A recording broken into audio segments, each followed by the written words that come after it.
Petit retour sur cette édition 2014, édition particulière. Qu'est-ce que vous en retenez là aujourd'hui, dimanche, quand on tourne cette émission? Alors, trois choses. Non, deux choses. Une chose, riche d'enseignements. Riche d'enseignements parce que pour la première fois peut-être les pouvoirs publics, je parle des collectivités, de la mairie, du ministère de la Culture et pourquoi pas de l'État, se sont aperçus de l'existence du OFF. Riche d'enseignements parce que il y a un problème dans notre profession, on l'a fait savoir. Riche d'enseignements encore parce que les compagnies qui viennent jouer dans le Festival OFF d'Avignon ont joué dos au mur, mais elles ne pouvaient pas faire l'impasse sur un investissement financier, humain et artistique de plusieurs mois. On va revenir sur les 3 points. Le premier, la visite de la ministre de la Culture. Ici, elle est venue dans le village du Maine, elle est venue dans le village du OFF, et vous avez échangé avec elle. Les membres du conseil d'administration d'Avignon Festival et compagnie ont échangé avec elle.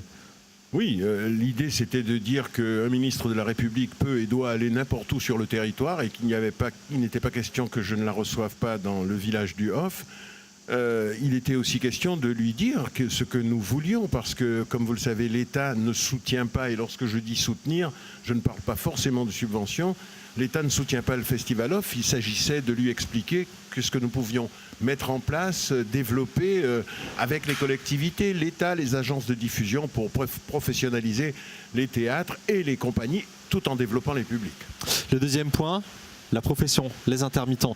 Vous travaillez chaque année avec les compagnies, là vous avez décidé d'amplifier le travail qui est fait entre AFC et les compagnies.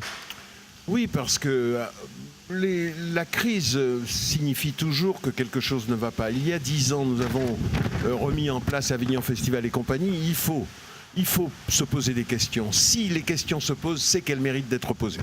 Et nous allons essayer d'y répondre, pas de la façon un petit peu brutale qu'ont eu la CIP en envahissant, en empêchant de parler. C'est la coordination des intermittents et précaires, la CIP. Oui, c'est ça.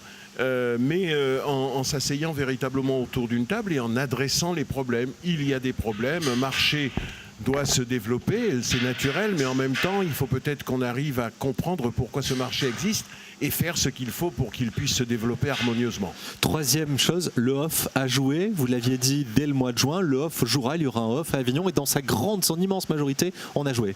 Et qu'est-ce que je me suis fait détester à cause de ça?